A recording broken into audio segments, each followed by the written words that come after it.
My name is Annie. Yeah, this one's not working. It's my great privilege and our great privilege to present Thomas Willer, our next speaker. He's been pastoring a church here in Copenhagen for 13 years. He's a dear friend, personally, and also to the Vineyard movement. And recently it's actually been announced that Thomas and his wife Inge are going to plant a Vineyard church in the very northern part of Denmark, and we are so excited about that. Yes, give me a hand. And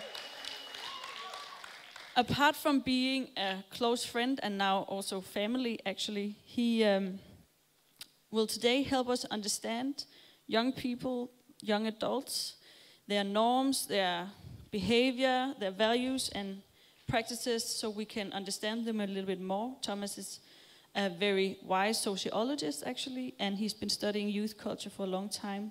So I think we're in for a treat. After that, we will have a panel discussion, but give a hand for Thomas.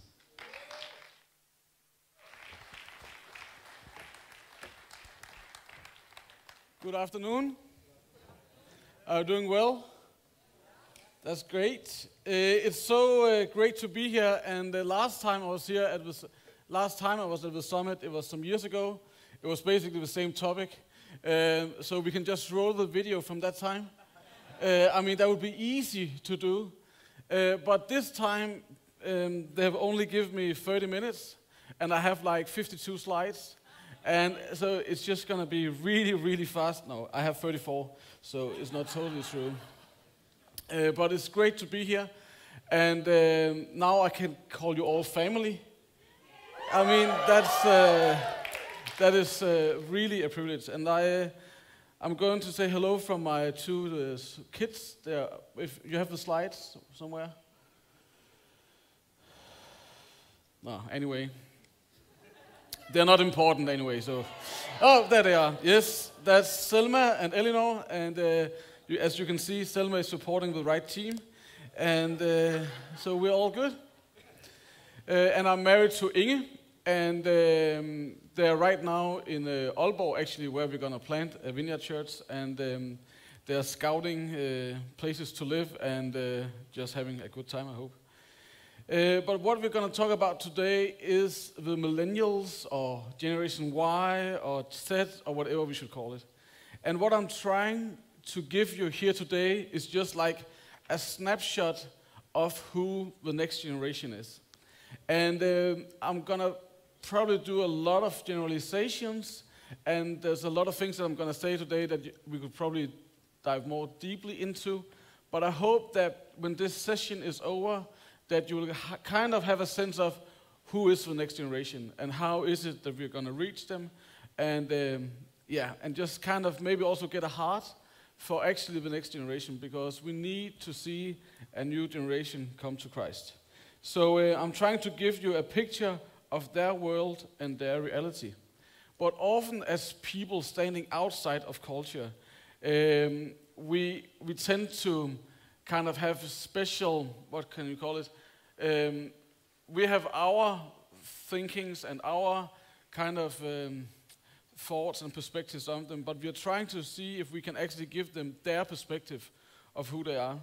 And the research that I'm drawing from is different international surveys, but it's also, at the moment right now, I'm writing a book on youth culture and high school students in Denmark, so it will also be my observations from probably been talking to hundreds of high school students right now in Denmark. So that's where we get our data from, so it's just not like me putting the finger up in the air and thinking something, like some people do. But this is actually good research, if you ask me. And now you have asked me, so here we go.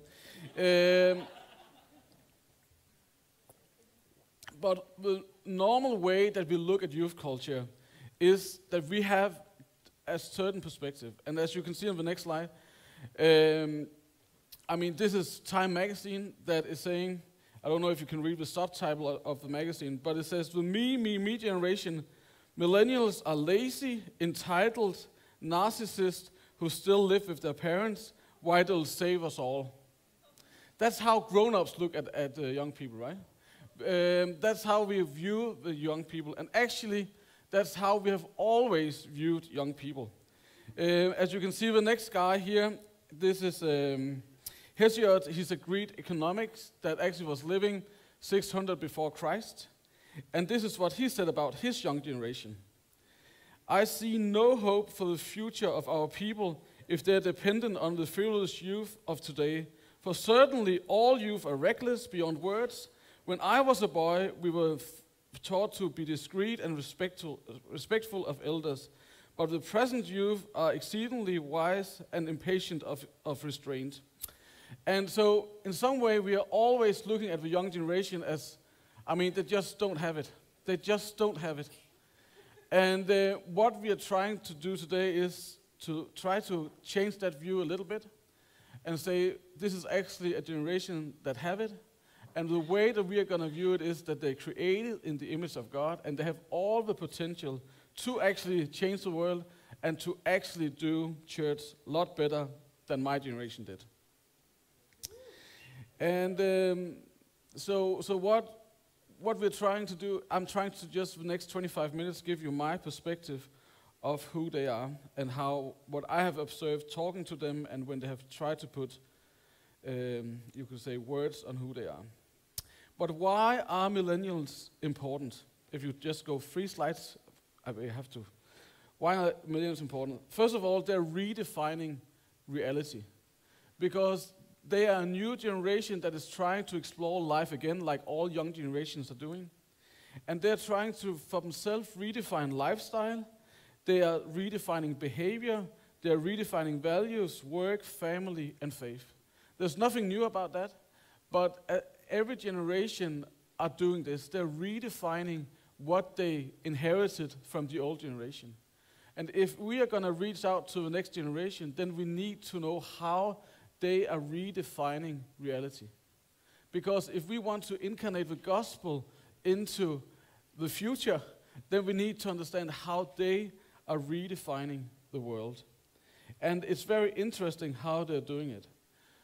The second thing why it's important to know the next generation is because they are the influencers.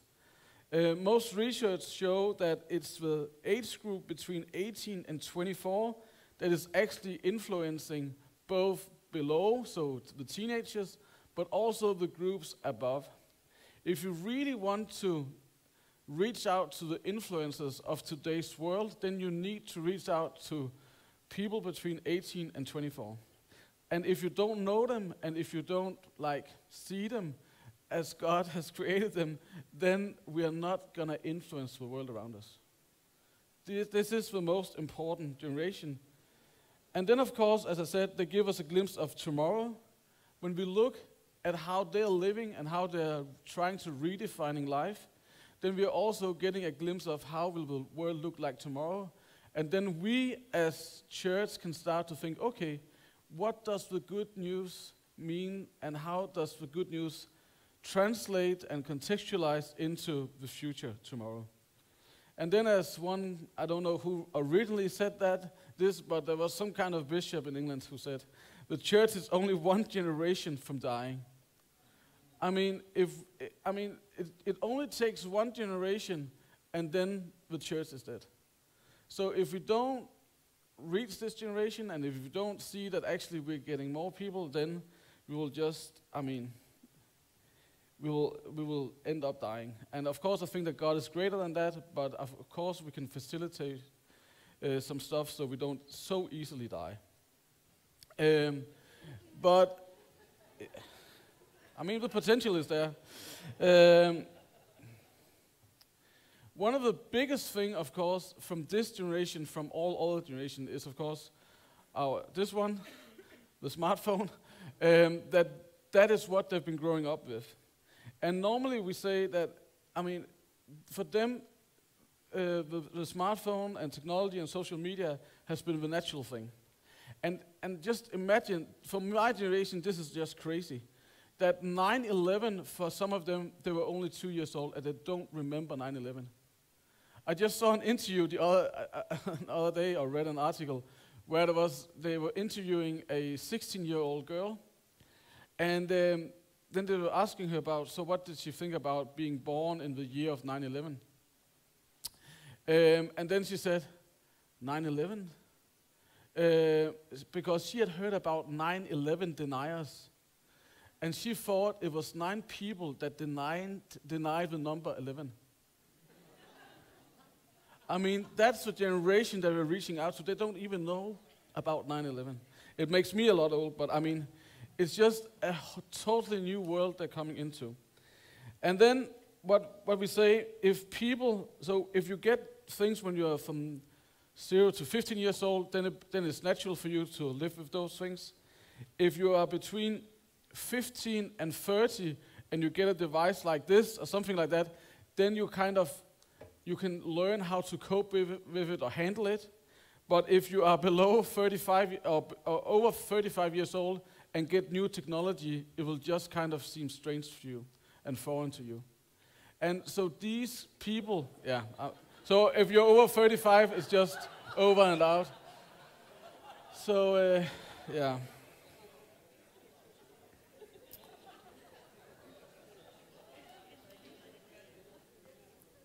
Yeah. So if you're over 35 years old, you have a problem. Yeah. But millennials, who are they? If we should put some kind of, headlines on them, who are the millennials? Normally, we would define them as being born between 1980 and 1999 or 2001. I mean, it can always be discussed. I mean, it's a generation of highly educated people, but also highly diverse people, because they've been explored to like globalism, so they have been explored to different cultures, and they're very open-minded to different cultures, and they actually know a lot about the world, and they are, I mean, education-wise, they are very highly educated. Then 58% of them says that competition is what gets them up in the morning. So it's a very highly competitive generation, but it's also a generation that really seeks success. For them, success is what it's all about. And one guy I was interviewing, he said, if I'm not a success in every area of my life, I start to believe that I'm not good enough. So that's some of the consequences of living in a high-performance culture. Then actually, if you have the global view, then 2.3 billion people on this earth is millennials.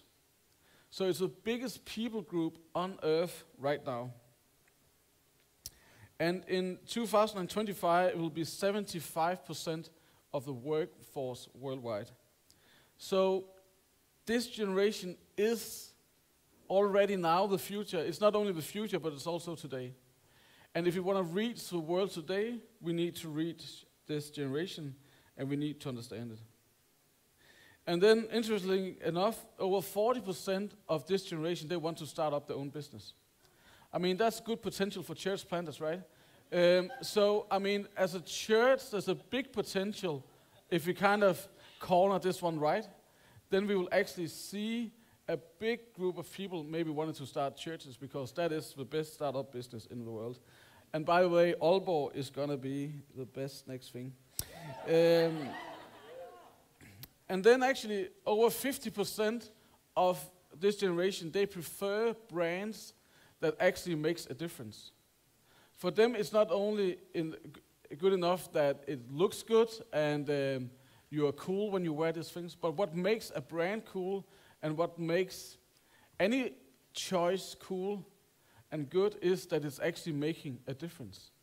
And that's, of course, a good thing to think about as a church. If they are going to choose us as their community, can we then say that if you join our community, then this is the difference that you're going to make? You can just skip, you can actually skip a lot of slides right now.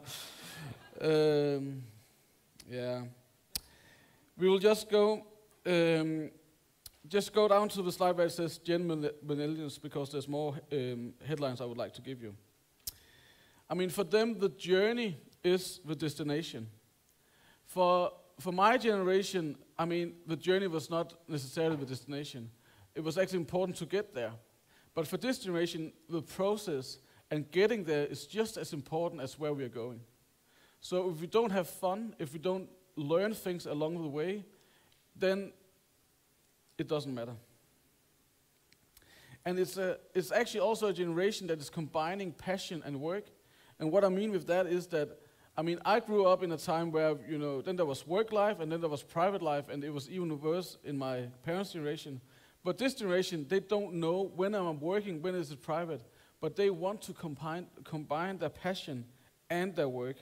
So those kind of lines are not existing anymore. And that, of course, gives a challenge, because then you're always at work, you're always producing. But where is the day of rest then? If you're always working and there's no line between private and work, how is it then that they start to rest? When is it that they can go deep and reflect? As I said earlier, they're also curious and open-minded. And they want to explore. They want to try everything. They will even go to a church service. And they will even maybe explore God and experience God. And then they will just go on to the next thing, because they're also very consumer-minded. And if we are, I think that we as churches, we can easily get this generation to come in and experience our services and be there. But if we are not really intentional, then it will only be an experience for them, and then they will move on to the next experience. If we are not intentional about asking questions and actually taking them on a journey of discipleship. And the next thing is that they are impatient, and they have a fear of missing out. And I will probably not have that much time to go into this, but this is just very interesting, that they are so afraid of missing out on stuff. So they like, on Facebook, they like the interested button, most, or maybe attending.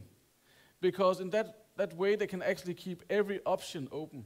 And that, of course, also make them a little bit afraid of actually making a choice. Because making a choice, then you're actually choosing something that you're not going to do. And then you are missing out.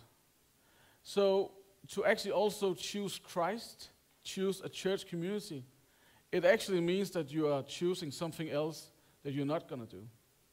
So for them, it can be very, very difficult to maybe, you could say, commit, unless they know what this brings them into their personal journey, unless they can see that there's a purpose, and there's passion, and there's meaning, and they're changing the world by this.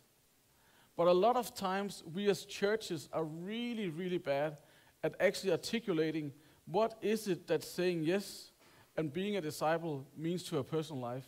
We can easily tell them what it means when they're dying and what happens when they're dead.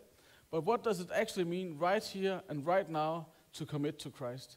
What is it that, how is that good news to them right here and right now? And we need to be better at articulating that, because otherwise they'll just choose something else that is more meaningful and more purposeful. Just because they can articulate it and communicate it better than us. And then they're very performance-driven. For them, everything is a performance.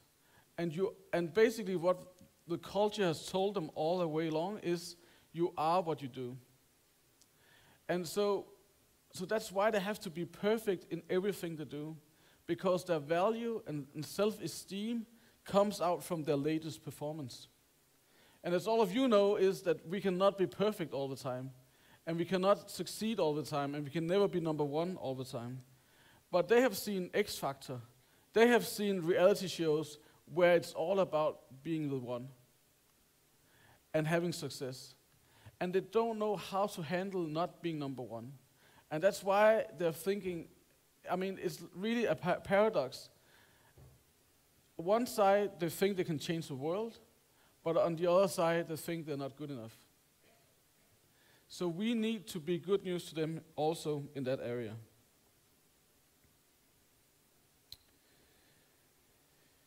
Yes, I will just, I have 9 minutes left.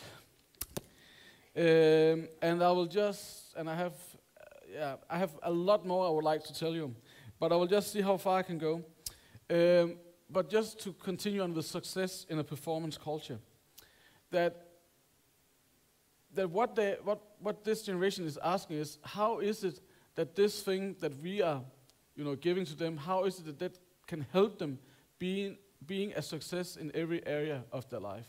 How is it that the story of God can give them something? And maybe sometimes the story of God is not confirming what they're looking for, but maybe sometimes the story of God is actually challenging the things that they're doing. And I think that we have to be really, really good at communicating what the good news is to a person that wants success. And of course, one of the good news to a person that wants success in every area of their life is that you are not what you do. Your value is not from how you perform, but your value is from that you're already loved. But it's so difficult for people to understand that because they grew up in a culture where it is what you do that defines who you are. So we have to come along and we have to invest our lives into their lives so they start to trust us. And then of course you also have to believe it yourself. Because a lot of us, we also don't really believe that we are just loved because we are. We also believe that we have to perform and prove ourselves to God so He can really like us. So if you are not experiencing the good news yourself, that you are loved just because you are, then we need to be transformed by the good news as well, so we can transform the world and the next generation with the good news. Does that make sense? The next thing is that they are social innovators, and it's a creative generation. They've been growing up with the possibility of them being able to just be like a movie director. They can, publish their own books. They can be music stars just by putting out a video on YouTube or whatever. So they have been growing up with the potential of being creative. And they are very creative. And they want space to be creative in. And we as churches, if we want to reach out and take this generation seriously, then we need to create spaces where they can actually be creative and try to change the world creatively. And we are just very good at telling people, this is our box and this is our way of doing it. And then you can kind of just fit into our little model. But this generation is used to getting an app and then they can create it themselves. And we need to understand how that works for us as churches. How is it that we can give them a platform and a place where they can actually start to create? Because that's what they've been taught their whole life. You can create and you can change this world if you want to. Then they have like what I call plural identities. I mean, they can kind of walk in and out of different communities and they can put on different identities in whatever context they are. Some researchers are calling them chameleons because they can just fit into everywhere. And they can actually be honest about who they are because that's a skill that they've learned, that they can actually they can be DJ one night and then they can go to a lecture the next night and they can be all kind of things. But of course it also creates a restlessness within them because who are they? And what is the real potential if they can just choose who they are? And I think that we as a church we have an obligation to kind of help them understand who they really are and see their true identity, and that all that they need, all that they want is actually in the identity of being a follower of Christ. Then we are also living in a remixing culture. And what I mean by that is that they are remixing from all kinds of things. And there's no content that you can't just rip up of the internet. So we're doing all kinds of things, and they see all content is our content. So it also means that they don't necessarily want to pay for content because they can just go on Google and find it anyway. So how is it that, but it also means that what they're creating, they want to share for free. That's very kind of God's kingdom-like. That what we have, we will give out for free. and sometimes in churches we can be a little bit protective about the stuff that we're creating. But if we really want to reach out to this culture, we need to find a way of actually just sharing, and not only content, but also living a generous life. Because that's what they are seeing and what they're looking for. People that is living generously and giving out of not only their content, but also of their lives. Because most of these kids, they grew up with broken families, parents that divorced, and they are actually looking for guidance. And they are looking for people that want to share generously with their lives. And not only 2 hours per week in a basement in a church building, but actually inviting them into their home and see, this is our lives. And you can come and be family with us. Then they're also living up in a culture where there's a fear of terrorism. And there's this fear of, what if the terror attack strikes tomorrow here? And for this next generation, it actually means that there is an uncertainty going on that they don't know how to deal with. And that's why, compared to Generation X, where there was a lot of uncertainty, and the Gen Xers, they liked the uncertainty and deconstruct everything. This generation is actually looking for answers, for people that will stand up to what they believe in, and then they will actually follow them. And they're not asking that many questions, because there's enough questions about terrorism, there's enough questions about financial crisis and stuff like that. And if we as Christians can come along and walk with them and actually be the guidepost, the people that is pointing in a direction and showing a way of living, not only going to a Christian meeting, but actually showing a way of living, then we actually have good news to bring them. Okay, this one is important because they grew up with curling parents or helicopter parents that is hovering over them all the time. And it basically means that everything, it does mean, and they will say themselves, that they don't want to use the 10,000 hours it takes to be good at something. Because the parents are just like serving it all on a plate for them. So to actually work their way up and actually, work hard to get a reward, that is just not part of their game. Because it was all served for them.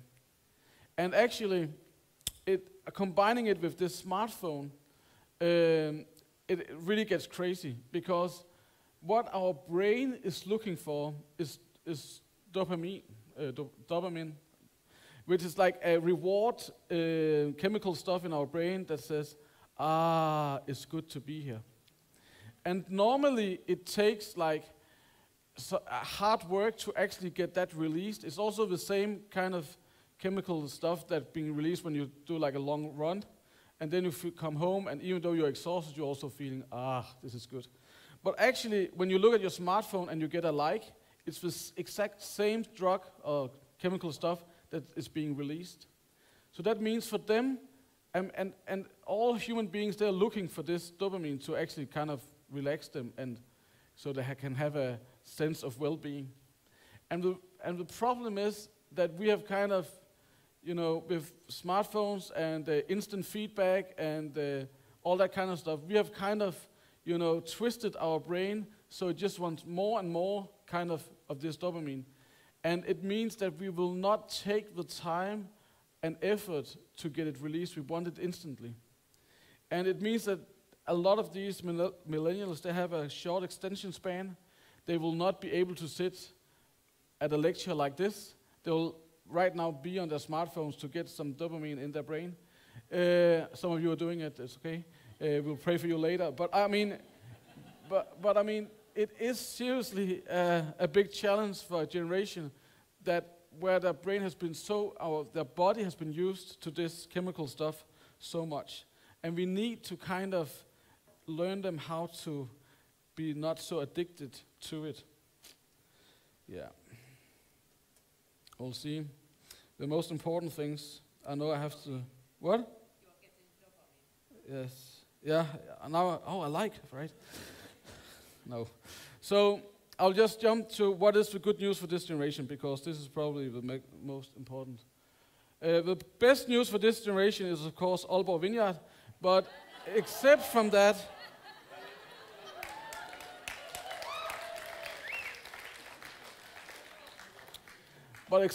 of course, then it is that you are loved before you perform.